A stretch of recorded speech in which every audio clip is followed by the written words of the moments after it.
There's been a lot of talk lately about this guy. This is the Samsung Galaxy Note 9. It's a premium smartphone here for 2018 that really checks all the boxes. But one of the things that people are talking about is its high starting price of $1,000. So I wanted to see for myself, is it worth that high price of admission? Hey everybody, it's Andrew, and this is my unboxing and review of the Samsung Galaxy Note 9. Coming up. Want to see more videos like this? Why not hit that subscribe button and make sure you hit that notification icon? This way you'll be alerted every time I post a new video.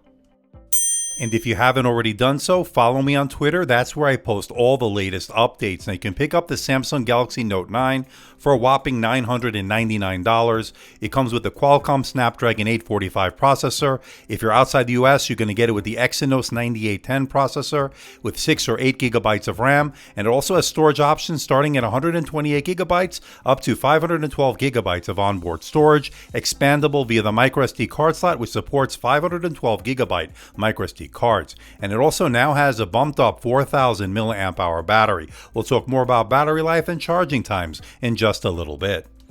And it has a gorgeous 6.4-inch Super AMOLED display that is absolutely stunning. We'll talk more about that later in this video. But enough with the specs, let's find out what you get in the box. Let's open it up. Now, packaging is very premium as we've come to expect with the Samsung Galaxy Note line. After all, it is their flagship device. You get a SIM ejector tool, some documentation, and of course the unit itself. You get a USB connector as well as a fast adaptive charger and a USB-C cable. You get some really nice AKG branded earbuds, some extra tips for your S Pen, and of course the unit itself. And this is one beautiful looking device. Glass and metal design is really premium and really high end.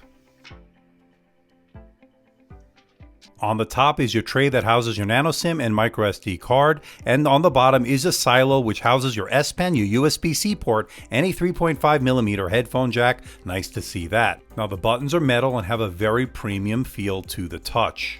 What sets the Note apart from other devices is the inclusion of the S Pen. Now it is unique in the sense that not many other phones come with an active stylus like the S Pen. It has 4096 levels of pressure sensitivity, and if you get the blue version, then it comes with that yellow pen. I actually like this color combination. And I really like the ability to write on the screen even when it's off. This is great for taking down numbers or jotting down some notes in a pinch. It's really handy. And it even writes in the same color as the pen, yellow. And you can now use the S Pen as a remote thanks to the included Bluetooth functionality. It lets you skip tracks in music and on YouTube videos and the like. Another really handy feature. It also lets you take selfies by a press of the S Pen button. Now this time around it does have a rechargeable battery, but even when it's dead, the pen still works. You just won't get that added Bluetooth functionality. The good news is it charges every time you put it in its silo, so you're never really going to run out of juice. At least I don't think you will. But without a doubt, the star of this show is its jaw-dropping 6.4-inch Super AMOLED display. It is simply stunning. It has a resolution of 2960 by 1440, that's 516 pixels per inch, and it has an 83.4% screen-to-body ratio. It's also covered in Gorilla Glass 5. And it has an 18.5:9 aspect ratio, making it a bit narrow and easier to handle in the hand than previous Notes.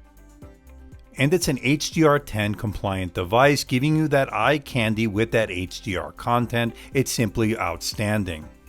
And because this is a Super AMOLED display that nobody does better than Samsung, it gives you those really deep inky blacks and the very vibrant punchy colors that really pop off the display. It is simply superb. This may be one of the best displays I've ever seen on a smartphone or maybe even any other device. It's that good. And at 604 nits, it's an extremely bright display, good for both indoor and outdoor use. No issues there, that's for sure. And I really love that always-on display, which is highly customizable, which is typical in the Samsung Galaxy line. Now when it comes to performance, the Galaxy Note 9 doesn't disappoint. Now I have the US variant, which has the Qualcomm Snapdragon 845, handles multitasking with a breeze, can play games on high settings without any issues. Now from what I understand, the Exynos version, which you find internationally, does very well also on these benchmarks, very similar to the results you see here. Now my unit has 6 gigabytes of RAM. There is an optional 8 gigabyte RAM version that also comes with 512 gigabytes of onboard storage, and that also comes at a very hefty price as well. And with the expandable memory, it's 1 terabyte ready, which is insane. And running out of storage probably won't be an issue for quite some time.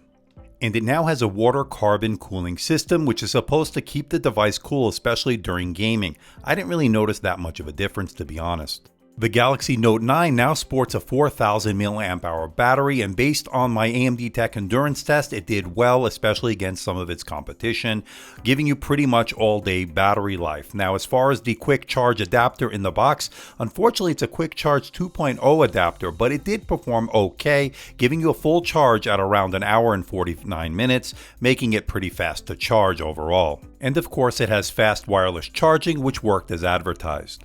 And there's an all-new DeX mode. You don't need a proprietary dock anymore. I was able to use it with my Huawei Mate Dock 2. I am doing a separate video on that, so stay tuned. Suffice it to say, it worked pretty good. Now the Note 9 has stereo speakers. There's one speaker down on the bottom and one in the earpiece for stereo separation, and I thought the sound overall was really good. Now let's give it a listen.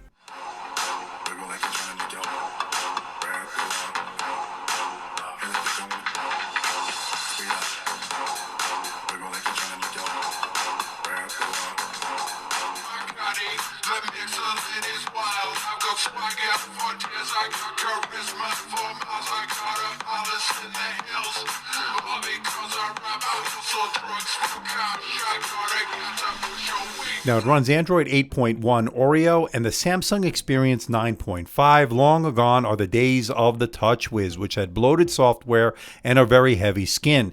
The Samsung Experience is a much lighter skin with less bloatware, but you do get a lot of duplicative apps that you normally get with Google. Samsung has their own versions such as email, web browser, and the like.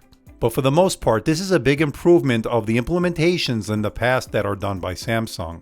The Samsung Galaxy Note 9 sports a dual camera setup on the back. You have a 12 megapixel main shooter with a variable f1.5 to 2.4 lens, and it has optical image stabilization. The secondary 12 megapixel shooter is f2.4, and that also has OIS, or optical image stabilization, for some steady shots. The dual cameras on the Note 9 can automatically recognize more than 20 types of scenes, such as food, plants, etc., and it adjusts the settings to get the best shot. I thought it worked pretty good as well.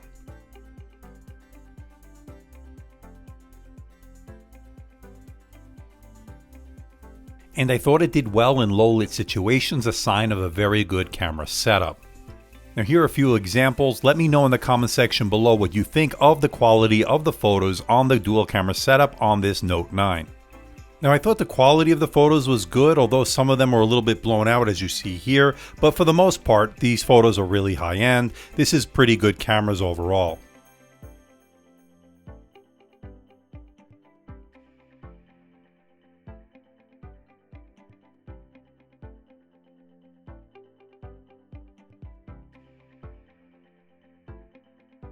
So this is 4K video, 60 frames per second, very smooth. It has optical image stabilization, working really well, very smooth, as you can see.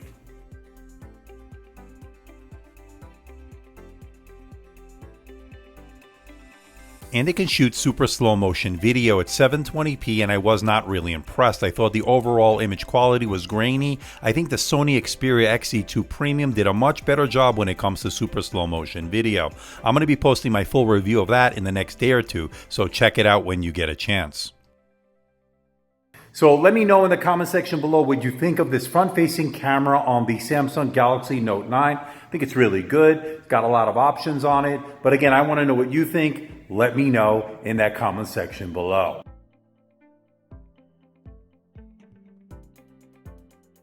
Now Samsung put the fingerprint sensor on the back below the dual camera setup, and it's not the best placement, but it's certainly better than previous iterations, and it worked pretty well, registering my finger pretty much every time I used it. The difference is this one you just sort of slide your finger down. Now you also have Face Unlock, which uses both iris scanner and face recognition for security purposes. And I thought it worked okay. I thought the iPhone X did a better job in terms of Face ID. It was just a lot more responsive and quicker overall. The Samsung Galaxy Note 9 has an IP68 rating, making it dust and water resistant. You can dunk it in water up to 1 meter for 30 minutes. What's not so good about this device? That freaking Bixby button, and Bixby in general sucks, and I'm not going to even get into it because I remapped mine using a remapping app, and I remapped it to my Google Now cards. Problem solved.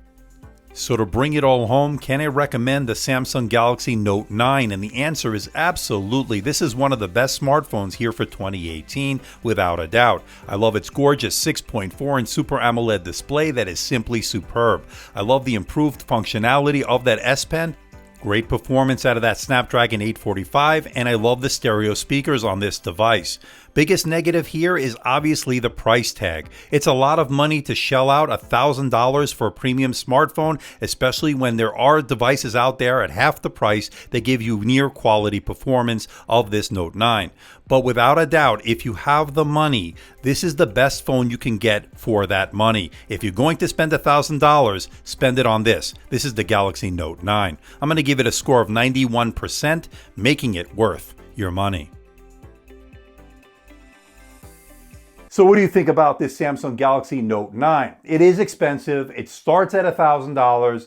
But when it all is said and done, I think it's worth it. And the reason I say that is it really checks all the boxes. It does everything very good, if not great. It's got that eye-popping 6.4-inch Super AMOLED display. It is simply gorgeous. I love the performance out of that Snapdragon 845. I like the fact that you're getting all-day battery life. That's thanks to that 4,000 milliamp hour battery. And I love this. The S Pen to me is a real winner. I like the added functionality you get with the Bluetooth, making it a remote to change your tracks and say your music, or to change the different videos on YouTube, and the fact that you can take a selfie with the press of the button. I think that's pretty clever, and I think it's a nice use for that S Pen. And I also like the fact that I can jot down a note or take down a telephone number when the screen is off. And I think that's a really handy functionality. You know, I've looked at budget smartphones on this channel. I've seen phones for $300-400 that can do just as well as this. But I have to say, this has the best display that's out there on a smartphone right now. It really checks all the boxes. But the fact of the matter is, it is $1,000 for the entry-level model. But if you're going to spend that $1,000, this is the phone to do it. I really do like it. Now, I want to know what you think. Let me know in the comment section below. I'm sure I'll get a lot of comments saying, oh, this is overpriced, it's not worth it. If you haven't used it, take a look at it. See if you can borrow somebody's Note 9, or if you can go to the store and check it out. It really is that good. I'm not joking. It really is a great smartphone, and that's why it earned a 91% on my AMDtech scoring chart, and it is well deserved. But again, I want to know what you think. Let me know in the comment section below. So please hit the like button, please subscribe, please share this video. Don't forget to leave a comment in that comment section below. Let me know how I'm doing. Let me know if there's a device or something out there you think I should review. Of course, I'll do my best to try to make that happen. Don't forget to check me out on Facebook, on Twitter, Instagram, and of course my website, AMDtechreviews.com. So until next time, this is Andrew from AMD Tech. See ya.